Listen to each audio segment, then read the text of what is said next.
Kung gusto niya, payag ka ba? Oo. Oo? Oo. Baka mamaya magalit ka. Hindi.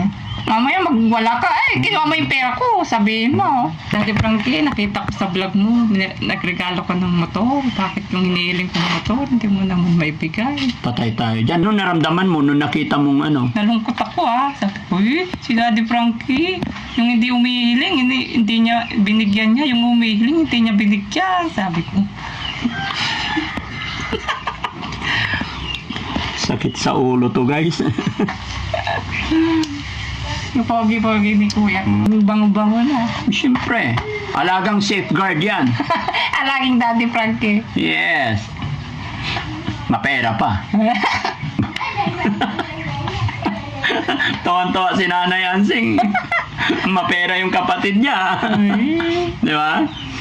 Ang bango-bango daw ni Kuya Oliver ngayon. Amoy pera. Amoy pera.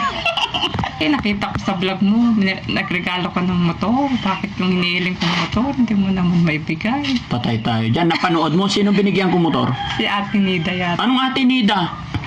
Yung tatlong lalaking anak. Ha? Yung tatlong lalaki ang anak. Ay, hindi Ate Nida yun. Sino ba yun?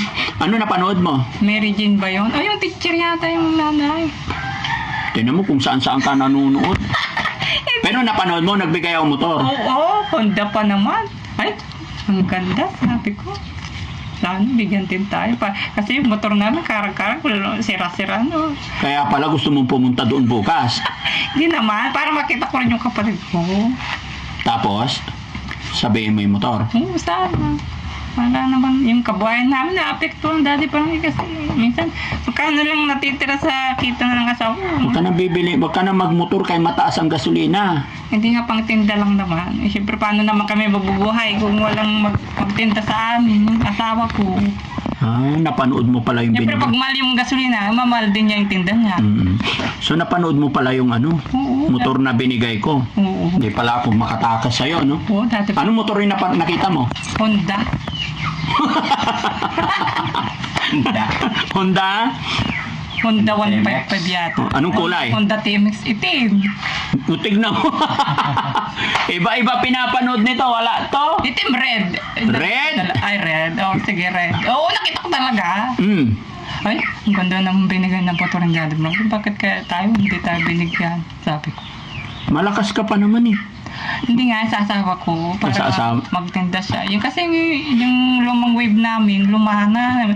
Tumatagas pa yung kanya. Wave yung ano. Wave yung naka-sidecar na motor nyo. Oo, So gusto mo rin yung Honda. sana. Kung magbibigay ka. Ano naramdaman mo nung nakita mong ano? Nalungkot ako Sabi ko, si Daddy Frankie, yung hindi umihiling, hindi niya binigyan niya. Yung umihiling, hindi niya binigyan. Sabi ko. Sakit sa ulo to, guys. Ayan na, ito na nga ba yung ano nagkatotoo na yung sinasabi sa comment section na yari ka Daddy Frankie. Galing na sa bibig niya yung yung hindi. Yung hindi umihiling, binigyan niya. Yung umihiling, hindi niya binigyan. Sabi ko. Tigas talaga ng mukha ni Nanay Ansing. Oo, pag hindi matigas yung mukha, hindi na, yari na. Malambot ay wala. Kasi Nanay Ansing, kawawa yung buhay ng mga yun kaya binigyan. Ikaw mukhang hindi kawawa. Kawawa din kami. Siyempre pag dinagano po yung asawa ko, di wala kami kakainin. Yan lang naman inaasahan namin. Ako, nag-added sundo sa mga ano ko sa school. Alam mo naman, maliliit pa yung mga anak ko. Di pwedeng gala-gala dyan sa kalsada. Kaya added sundo ko. Ito, yung bike namin, Kahit sila pinagtsatsagaan ko. Buti ka pa nga, may mga bike na ganyan. Yung binigyan ko, wala sila, as in wala silang. Hindi, yung single kasi gamit ng anak kong, yung grade 6 ko ngayon mag-grade 7 na. Ito, dalawa, yung kangkas ko dyan. Di ba tatlo yung anak ko? Minsan walang kadena natatanggal kasi kabit na naman. Tapos minsan natatanggal yung manibela niya. Sige, inaano na lang ng goma. Kaya sana yung motor Daddy Frankie para may panghanap buhay ang asawa ko. Sabihin mo muna kay Kuya Oliver kung papayag siya. Kuya, sana payag ka ba na bigyan ako ni Daddy Frankie ng motor? Para may pangtinding asawa ko. Bakit may pera ko asan? Yung pera mo nakatago kay Daddy Frankie. 200 na yata. Kuya Oliver, bawasan mo yung pera mo. Bigyan mo pambiling motor na. Yung asawa ko nagtitindang gulay. Yung minsan tumatagas na nga yung langis. Anong gusto mo? Yung pera niya bawasan? Sana, Daddy Frankie, kung gusto niya, payag ka ba? Oo. Oo. Oo. Baka mamaya magalit ka. Hindi. Mamaya magwala ka. Ay, kinuha mo yung pera ko. Sabihin mo. Hindi kasi, Nanay Ansing, yung pera ni Kuya Oliver is yun, isipin natin para sa future niya. Pero kung babawasan natin pambili ng motor mo, malaki kasi mahal ang motor. Magkano Kahit motor? second hand na lang, Daddy Frankie. Hindi naman, kahit second hand na lang. Basta makapanghanap buhay pa, pwede pa. Kahit hindi na brand new. Kaya na sinabi ko, Nanay Ansing, pag yung pera ni Kuya Oliver babawasan natin, liliit yung pera niya, di ba, iniisip natin yun para sa kinabukasan ni Kuya Oliver. At saka hindi ko rin madidesisyonan basta-basta unless si Kuya Oliver ang magsasabi pag maayos na siya at kagustuhan niya. Well, Albert. Ha? Anong Gusto mo bawasan ko yung pera mo? May pambiling mo to. Uy, lahat naman sa'yo, oo. Mamaya nga, galit na galit ka naman. Hindi. Hindi sabi ko. Magkano na yung pera niya? 185. 185. Akala ko 200 na. Hindi, 185 pa lang.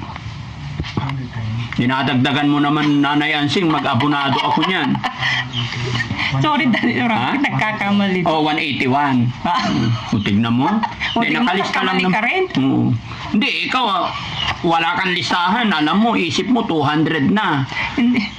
Nagkamali lang, Daddy Frankie. Ha? Nagkamali lang. Dinadagdagan mo talaga, di mag-aabono ako nito. Pero nababantayan mo rin pala yung pera niya, namomonitor mo rin. Nanonood din ako, Daddy. Nanonood ka. Okay. So, ganun lang, Nanay Ansing. Pagdating sa motor kasi, yung binigyan ko kasi, gusto ko mabuhay din yung mga yun kasi walang-wala talaga sila. Kayo, meron kahit papaano. Meron pa. Kaya, kung gusto mo motor, tanggalin ko yung yero, bili natin ang motor. Kung naman, Daddy Frankie, nakatatanggalin mo pa. Di makikita naman yung bubong. Oo, di ba? Kaya ano lang muna, tiyagaan muna natin yung motor nyo. Pero malay natin, di ba? Mag-pray lang tayo. Gaya na sinabi ko, yung pera kasi ni Kuya Oliver, hindi ako pwedeng mag-decide. Kasi ang gusto ng mga taong nagbigay is para sa kinabukasan niya. Pero kung nasa iyo na yung kapatid mo, wala na akong magagawa. Kasi pag iti-turn over namin sa inyo si Kuya Oliver, turn over din yung pera. Sana, umaling ka na, Kuya. Yung pogi-pogi ni Kuya. Gusgusin siya dun, nakakanong lapitan. O takot kang hawakan. Hindi lumapit, takot ka. Ngayon ang Paano bango-bango. yung mga kawayan, dumi-dumi. Ngayon bango na. Ang bango-bango na. Siyempre, alagang safeguard yan. Alaging Daddy Frankie. Yes. Mapera pa. Tawan-tawa si Nanay Ansing. Mapera yung kapatid niya. Di ba? Ang bango-bango daw ni Kuya Oliver ngayon. Amoy pera. Amoy pera. Ano ba dati, bro? Amoy pera siya? Wala. Amoy pera na si Kuya Oliver. Oo. Mayaman. Pero gusto ko tumaling talaga yung kapatid. Magaling na yan. Para hindi naman siya Tuloy-tuloy lang. minamalit ng iba. Kasi ang mangyayari dyan, Nanay Ansing, every 3 months na. Pagpunta natin dyan, after that, every 3 months na lang. Magaan na. And then, after that, sa center na lang. Center na. Oo. Meron ng maintain na gamot. Yan, sa center na lang kukunin. Sa RHU. Daddy Frankie, minsan kasi na-realize ko rin. Dapat talaga pagmamahal lang. Pagmamahal, unawa. Katakot-takot na unawa ang dapat pala sa ganitong mga kaso. Pero hindi na mahirap ngayon, Nanay Ansing, kasi normal na po yan. Basta yun, magiging maintenance lang. Kukunin lang natin sa RHU. Ha? Pero pag umuwi ka na dito, huwag matigas ang ulo mo. Huwag ka nang nagwawala. Ayusin mo makulit. Pag sinabing, matulog ka na, matulog na. Natutulog talaga yan sa tamang Yung oras. mga anak ko, pag minsan makukulit din, na pagpatensyahan mo sila. Na minsan nag-aaway din sila, nagsisigawan. siyempre mga bata na turang Kuya Oliver, anong masasabi mo? Sabi ni Nanay Ansing, ang bango-bango mo daw, amoy pera ka daw. Hindi, noon amoy mabaho. O ngayon, Ngayon, mabango na. amoy Amoy mabango. mabango. Naamoy mo yung pera. Hindi naman, Daddy Frankie. Saan nagapalit ko yan? Kaya nga, syempre may pera siya ngayon. Di ba?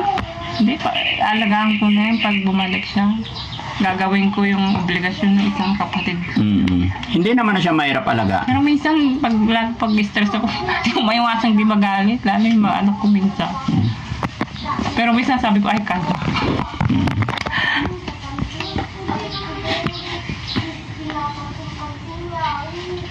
Kuya Oliver, magaling ka na, di ba? Opo. Anong plano mo sa buhay ngayon?